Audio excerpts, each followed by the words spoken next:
السلام علیکم ورحمۃ اللہ وبرکاتہ۔ عزیزان گرامی، حضور نبی کریم رؤوف الرحیم صلی اللہ تعالیٰ علیہ وآلہ وسلم کے والدین کریمین طیبین طاہرین کے ایمان کا مسئلہ آج انشاءاللہ العزیز ہمیشہ کے لیے حل ہو جائے گا۔ اس دور میں اگر امام مسلم کا کوئی جانشین دیکھنا ہے تو ہمیں دیکھ لیں، لعنت ہے تیرے ہوتے تیرے مننے والے ہوتے، اور وہ بھی مرزا جونیئر کی زبانی۔ انشاءاللہ العزیز آپ اس ویڈیو میں دیکھیں گے، سنیں گے۔ مرزا جونیئر جب دیکھتا ہے نا کہ اس کی مارکیٹ ذرا ڈاؤن ہونے لگی ہے، لوگوں کی توجہ ہٹنے لگی ہے، تو پھر کوئی نہ کوئی نئی مارکیٹ میں پھینک دیتا ہے اور نئی چیز سامنے لاتا ہے تاکہ لوگوں کی توجہ حاصل رہے۔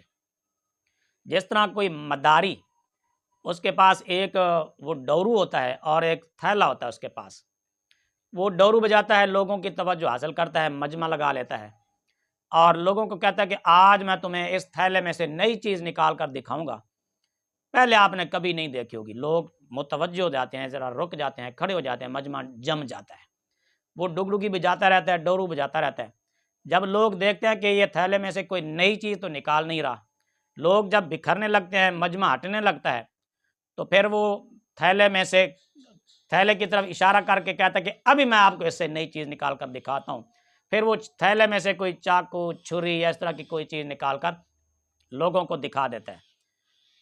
لوگ جب دیکھتے ہیں یار یہ کوئی نئی چیز تو ہے نہیں، یہ تو ہم نے پہلے بھی دیکھی ہوئی یہ چیزیں، پھر اس کے بعد وہ ڈگڈگی ڈورو ہاتھ میں لہرا کر بجاتا ہے اور زور سے چیخ کر چلا کر کہتا ہے جی اس کے بعد میں آپ کو ایک نئی چیز دکھاؤں گا۔ لوگ پھر رک جاتے ہیں، یار پتہ نہیں کون سی نئی چیز دکھاتا ہے۔ پھر تھوڑی دیر وہ ڈگڈگی ڈورو بجاتا رہتا ہے اور تھیلے میں سے ایک سانپ نکال کر لوگوں کے سامنے رکھ دیتا ہے۔ لوگ حیران ہو جاتے ہیں، یار یہ کوئی نئی چیز تو ہے نہیں، سانپ تو ہم نے پہلے بھی دیکھا ہوا ہے۔ تو اس طرح بار بار وہ یہ کہہ کر کہ میں آپ کو اب اس کے بعد نئی چیز تھیلے میں سے نکال کر دکھاؤں گا، لیکن وہ نئی چیز دکھاتا نہیں ہے، بس وہ محض ڈگڈگی بجاتا رہتا ہے، ڈورو بجاتا رہتا ہے، لوگوں کی توجہ حاصل کرنے کے لیے محض تھوڑی دیر کے بعد وہ اپنی مداری کا فن دکھاتا رہتا ہے۔ تو مرزا جونیئر کا بھی بالکل یہی حال ہے۔ جب یہ دیکھتا ہے کہ اب فالورز کم ہونے لگے ہیں، ویورشپ ڈاؤن ہونے لگی ہے، پھر یہ وہ ڈگڈگی تو پہلے ہی بجا رہا ہوتا ہے، تو وہ پھر یہ کوئی نہ کوئی نئی چیز پھینک دیتا ہے تاکہ لوگوں کی توجہ حاصل رہے۔ انشاءاللہ العزیز آج آپ اسی ویڈیو میں دیکھیں گے کہ حضور نبی کریم رؤوف الرحیم صلی اللہ تعالیٰ علیہ وآلہ وسلم کے والدین کریمین طیبین طاہرین کے ایمان کا جو مسئلہ ہے، اس کو مرزا جونیئر کس طرح تسلیم کرتا ہے اور اقرار کرتا ہے۔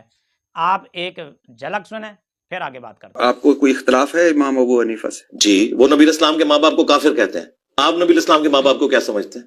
نہیں، میں تو نہیں کہتا کافر۔ ہاں تو وہ کہتے ہیں، یہ مجھے ان سے اختلاف ہے۔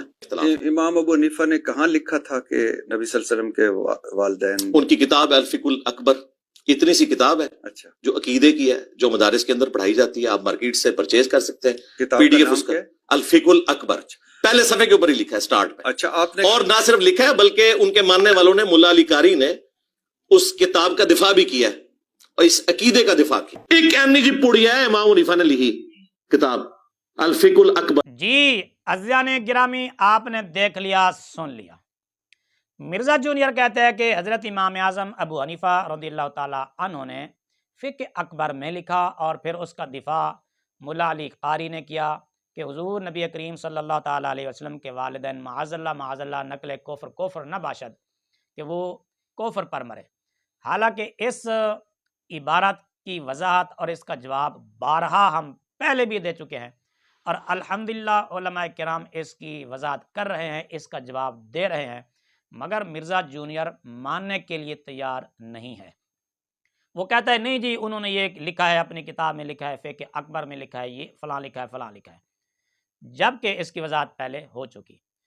ایک جھلک اور سنیں، پھر آگے بات کرتے ہیں۔ الفقہ الاکبر کتاب سے، جو حنفیوں کے نزدیک بنیادی کتاب ہے، بڑی چھوٹی سی کتاب ہے، عقائد کے اوپر امام حنیفہ رحمۃ اللہ علیہ کی طرف وہ منسوب کرتے ہیں، ظاہر ہے وہ اس کو مانتے ہیں کتاب کہ ان کی ہے۔ ہمارے نزدیک تو وہ کتاب امام حنیفہ کی وفات کے تقریباً 250 سال بعد لکھی گئی ہے، اس کی سند کوئی نہیں۔ ایک اینی جی پڑیا ہے امام حنیفہ نے لکھی کتاب الفقہ الاکبر ہے، ہمارے نزدیک تو وہ کتاب امام حنیفہ کی وفات کے تقریباً 250 سال بعد لکھی گئی ہے، اس کی سند کوئی نہیں۔ امام ابو حنیفہ نے کہاں لکھا تھا کہ نبی صلی اللہ علیہ وسلم کے والدین؟ ان کی کتاب الفقہ الاکبر، اتنی سی کتاب ہے۔ ہمارے نزدیک تو وہ کتاب امام حنیفہ کی وفات کے تقریباً 250 سال بعد لکھی گئی ہے، اس کی سند کوئی نہیں۔ لعنت اللہ علی الکاذبین، جھوٹوں پر اللہ کی لعنت۔ لعنت ہے وہ تیرے ہوتے، تیرے مننے والے ہوتے۔ جی عزیزان محترم، اب آپ کو بات سمجھ آ گئی؟ وہی مداری والا کام ہے یا نہیں ہے؟ یہی مرزا جونیئر پہلے اقرار کر چکا ہے، کہہ چکا ہے، تسلیم کر چکا ہے کہ فقہ اکبر سرے سے حضرت امام اعظم ابو حنیفہ رضی اللہ تعالیٰ عنہ کی کتاب ہی نہیں ہے۔ ٹائم قیامت تک جواب دینا جس کا، ٹائم قیامت تک کے لیے۔ حالانکہ یہ بیان پہلے کا ہے۔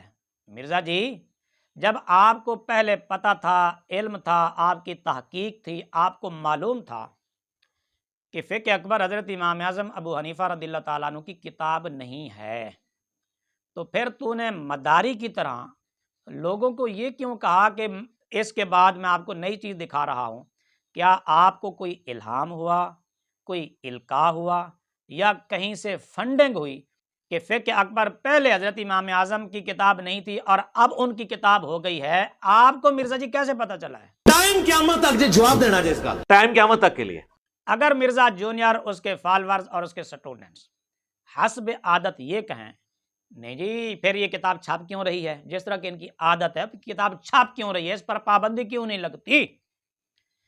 ایک جھلک سنیں، پھر آگے میں اسی کا جواب مرزا جونیئر کی زبانی آپ کو دلاؤں۔ صحیح بخاری میں جو آیا ہے کہ نبی صلی اللہ علیہ وآلہ وسلم نے کئی مرتبہ خودکشی کی کوشش کی، کیا ایسی روایت بیان کرنا صراحتاً گستاخی نہیں ہے؟ واقعتاً یہ یعنی گستاخانہ چیز ہے۔ جی مرزا جی، بقول تیرے صحیح بخاری میں گستاخانہ چیزیں موجود ہیں اور گستاخانہ باتیں ہیں، گستاخانہ عبارت ہے۔ بقول تیرے تو نے اقرار کیا، تجھ سے پوچھا گیا صحیح بخاری شریف کی ایک حدیث پاک کے متعلق، اور تو نے کہا کہ نہیں جی یہ تو بالکل گستاخانہ چیز ہے نا، تو اقرار کر چکا۔ واقعتاً یہ یعنی گستاخانہ چیز۔ مرزا جی، بخاری شریف میں گستاخانہ عبارت موجود ہو، چیز موجود ہو، بقول تیرے، اس کے چھپنے پر تمہیں اعتراض کیوں نہیں ہے؟ ٹائم قیامت تک جواب دینا جس کا۔ ٹائم قیامت تک کے لیے۔ لعنت ہے وہ تیرے ہوتے، تیرے مننے والے ہوتے۔ مرزا جی، بقول تیرے صحیح بخاری میں گستاخانہ چیزیں موجود ہیں، اس کو تو نے اپنے سامنے کیوں رکھا ہوا ہے؟ ٹائم قیامت تک جواب دینا جس کا۔ ٹائم قیامت تک کے لیے۔